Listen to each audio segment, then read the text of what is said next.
You guys, we had a win this week. And it feels so good. Sometimes you don't get everything you want, but we have to celebrate little wins, especially in a state like Washington where there's one party rule. If you are not part of that party, sometimes I'm sure you feel a little bit left out.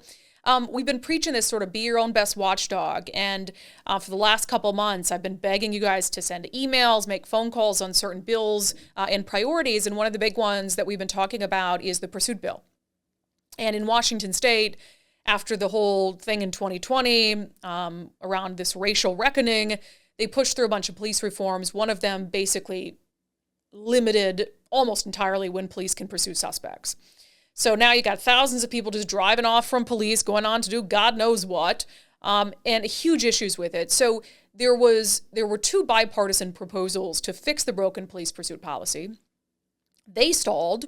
And then at the last minute this week, Democratic chair of the House Public Safety Committee proposed a substitute bill that was a little bit watered down from the bipartisan bill, but would give more power back to the police to pursue suspects in the most egregious cases. So violent crimes, domestic violence, assault, cases where you have an escape from custody.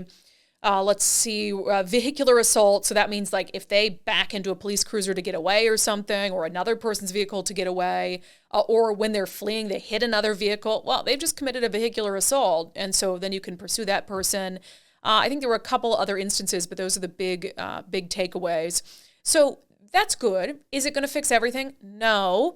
For instance, it wouldn't allow police to pursue a suspect simply if they're driving a stolen vehicle, which vehicle thefts here are at a 15-year high. And so I think there's still a lot of law and order issues that are going to be at play, even if this substitute bill, this kind of compromise bill, ends up getting passed and signed into law. But what I was saying is you have to celebrate wins. And so I went down to Olympia for this hearing, the Public Safety Committee hearing, just because I wanted to be there to see, like, are they going to pass this or not? And I was shocked. All but one Democrat voted to pass it, including Representative Tara Simmons. So she's of note because she is a formerly incarcerated person. She's a convicted felon. A lot of her laws they're ones we've talked about on the podcast. Remember on the podcast last year, we talked about that crazy law that would have reduced the punishment for drive-by shooters who kill someone? That was her bill. So I was just gobsmacked that she voted in favor of reforming the 2021 police pursuit law to pass it out of committee.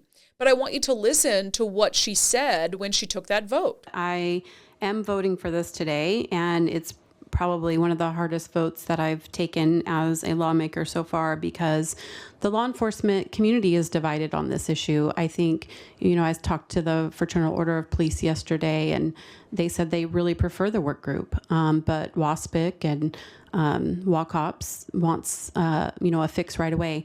The data is in dispute. And we also have concerns from my district around, police telling the community that they can't do their job. And, I represent a district, and even though I might personally not want to vote for this policy, I think my community wants me to, so it's really hard.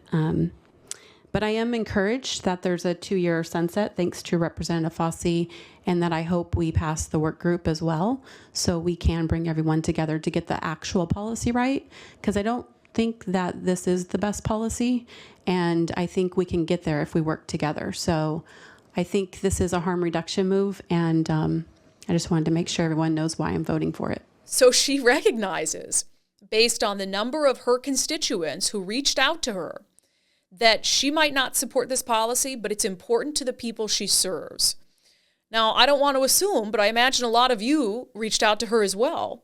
And so I just want you to know that these things make a difference. I never would have imagined that Tara Simmons would support fixing the pursuit law.